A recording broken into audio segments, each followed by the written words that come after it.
నమస్తే. ప్రస్తుతం మనతో పాటు సీనియర్ జర్నలిస్ట్ దాము బాలాజీ ఉన్నారు. ఆయనతో మాట్లాడదాం. నమస్తే. నమస్తే సార్, తిహార్ జైల్లో కవిత సీరియస్గా ఉన్నారు అని చెప్పేసి వార్తలు వస్తున్నాయి. ప్రత్యేక ఫ్లైట్లో కేసీఆర్ వెళ్తున్నారు అని కూడా అంటున్నారు. ఏమైంది సార్? అసలు ఆరోగ్యం ఏమైనా? జైల్లో ఆమె ఉన్నట్టుండి కుప్పకూలిపోయిందని చెప్తున్నారు. కుప్పకూలిపోయేసరికి ఆమెను హుటాహుటిన తీసుకొని బయటికి ఢిల్లీలో దీనదయాల్ హాస్పిటల్ అని తిహార్ జైలు దగ్గరలో ఉంటుంది, ఆ హాస్పిటల్కి తీసుకెళ్లారు అని చెప్తున్నారు. అయితే ఇప్పుడు ఆమె కొంత పర్వాలేదని, అంటే 2 రోజుల నుంచి ఆమెకి హెవీ ఫీవర్. మామూలుగానే ఆమెకి లో బీపీ ఉంది ఎప్పటి నుంచో, దానికి తోడు ఆమెకి హెవీ ఫీవర్ వచ్చిందని చెప్తున్నారు. సో ప్రజెంట్ అయితే ఇబ్బంది ఏమి లేదని జైలు అధికారులు చెప్పారు, కానీ దాన్ని నమ్మట్లేదు ఇక్కడ.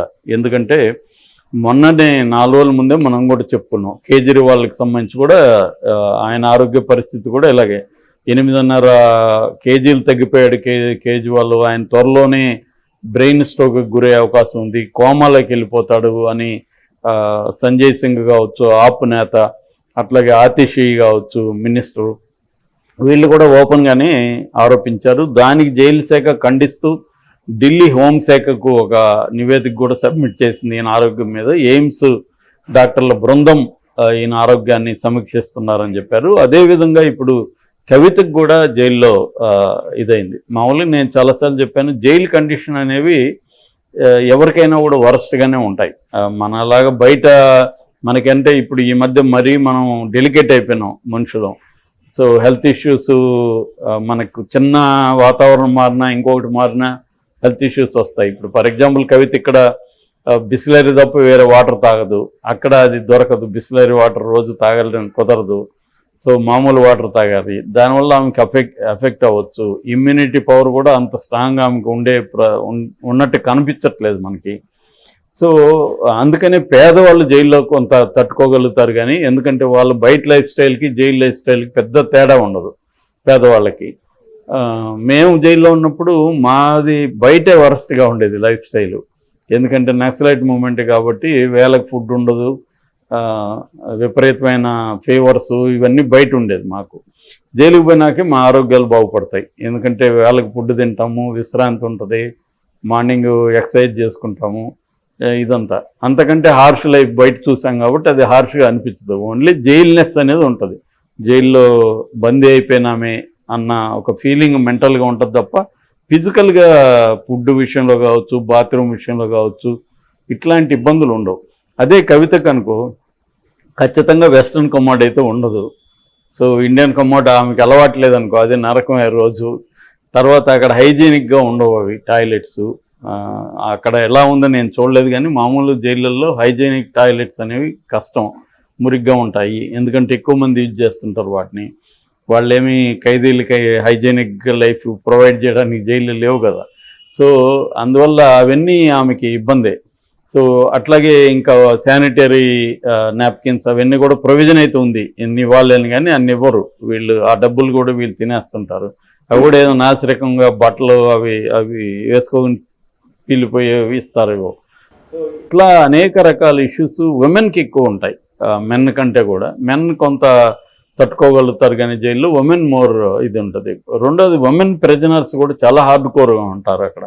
అక్కడికి జైలుకి వెళ్ళి ఎక్కువ కాలం ఉన్నారంటేనే వాళ్ళు చాలా హార్డ్ కోర్గా ఉంటారు, అదొకటి. రెండోది అక్కడ తిహార్ జైల్లో మొత్తం 9 బ్లాక్స్ ఉంటాయి, 9 రకాల జైళ్ళు ఉంటాయి. ఆ జైళ్ళన్నీ కలిపిన కాంప్లెక్స్ అది.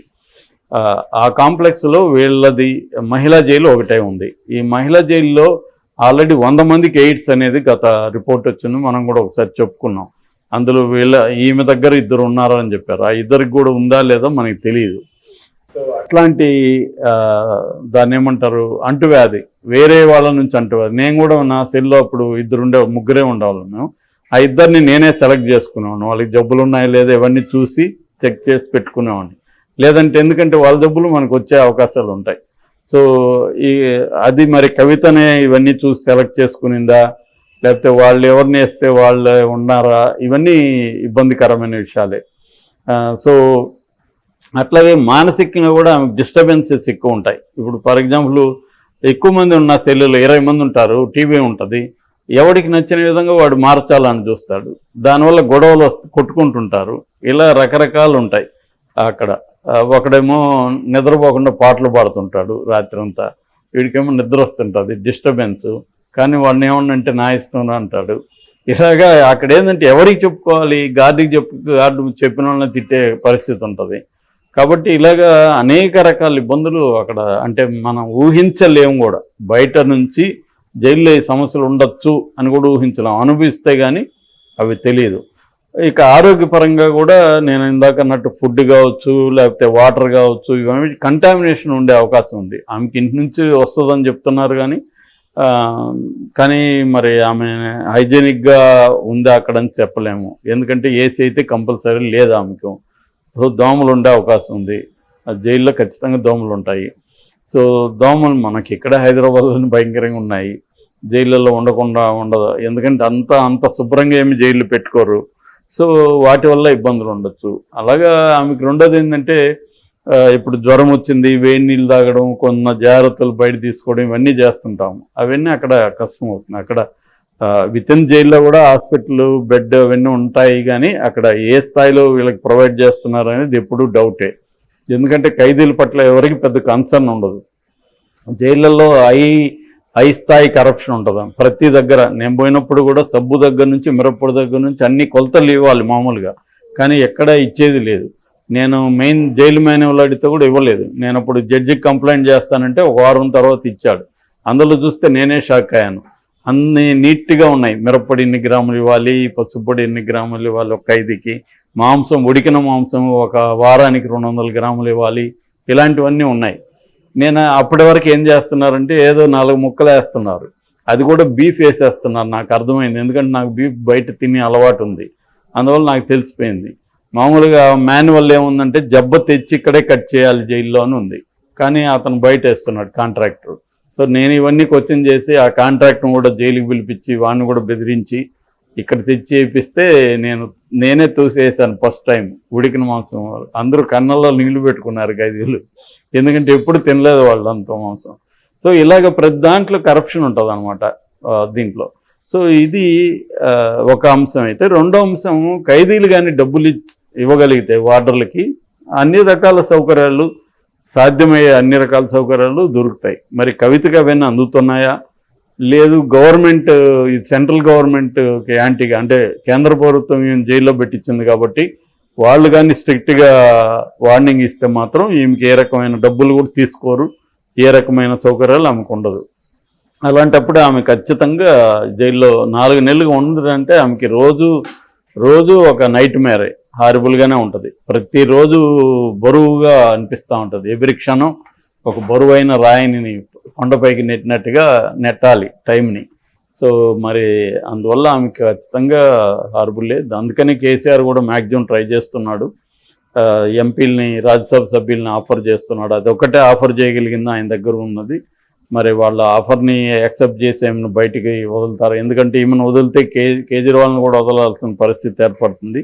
అది వాళ్ళకి ఇష్టం లేదు. కేజ్రీవాల్ మెయిన్ టార్గెట్, కవిత కాదు. కానీ ఈమె ఒక క్యాజువాలిటీ లాగా కేజ్రీవాల్ కోసం ఈమె బలి అవ్వాల్సిన పరిస్థితి ఏర్పడింది. మరి ఆ కేసులో ఈమె ఇన్వాల్వ్ అయిందా లేదనేది మనకి ఇప్పుడు మనం తేల్చలేం. కానీ ఏదేమైనా కవితకి అయితే జైలు అనేది అంత కంఫర్టబుల్ అయితే కాదు, ఖచ్చితంగా హారబుల్గానే ఉంటుంది. 4 నెలలు అంటే ఆమె ఖచ్చితంగా మానసికంగా కూడా బాగా ఇబ్బంది పడుతుంది. చాలామంది మెంటల్ అయిపోతారు జైలుకి వెళ్ళిన వాళ్ళు. చాలామంది నేను కూడా చూశాను, మెంటలీ డిస్టర్బ్డ్ అయిపోయిన వాళ్ళు ఉన్నారు. ఒక అతనైతే తన జననాంగాలను బ్లేడ్తో కోసుకొని ఇసిరేసాడు ఒకసారి. ఇంకొకసారి నా ఎదురుగానే ఒక అతను పోయి ఒక దీనికి స్తంభానికి కొట్టుకొని తలపగలు కొట్టుకున్నాడు. ఇలాంటి పిచ్చిగా బిహేవ్ చేసే వాళ్ళు కూడా జైల్లో ఉంటారనమాట. ఎందుకంటే ఎక్కువ కాలం ఉండడం వల్ల, అక్కడున్న నిర్బంధం, దానివల్ల పిచ్చివాళ్ళు అయిపోతారు. నా సెల్లో కూడా కొద్ది రోజులు భాష అని ఒక కుర్రవాడు, 19 ఏళ్ళ కుర్రవాడు, పిచ్చివాడు. నేను అతని మీద నేను పిచ్చివాడు జైలు అని ఒక కవిత కూడా అప్పట్లో ఆంధ్రజ్యోతిలో వచ్చింది. ఆ అబ్బాయి మీద ఒక పోయిం కూడా రాశాము. సో అలాగా జైల్లో అనేక రకాల ఇష్యూస్ ఉంటాయి. ఆ ఇష్యూస్ని ఎలా భరిస్తుంది అనేది చాలా పెద్ద క్వశ్చన్ మార్కే. అందుకని కేసీఆర్ కూడా ఆందోళనలో ఉన్నట్టుగా తెలుస్తుంది. ఆమె కూడా ప్రెజర్ చేస్తుంది, నన్ను ఏదో ఒకటి చేసి బయటికి తీయండి అని. ఖచ్చితంగా కోపం ఉంటుంది ఆమెకి, కోపం ఉంటుంది, బాధ ఉంటుంది, నన్ను తీయలేదు. ఎందుకంటే ఇన్ని నెలలు ఉంటుందని ఆమె ఊహించకుండా ఉండుండొచ్చు. సో 4 months అయిపోయింది. మరి ఇప్పటికిప్పుడు బెయిల్ వచ్చే అవకాశం కూడా లేదు. ఆమె దానేమంటారు డిఫాల్ట్ బెయిల్ కోసం ట్రై చేసింది.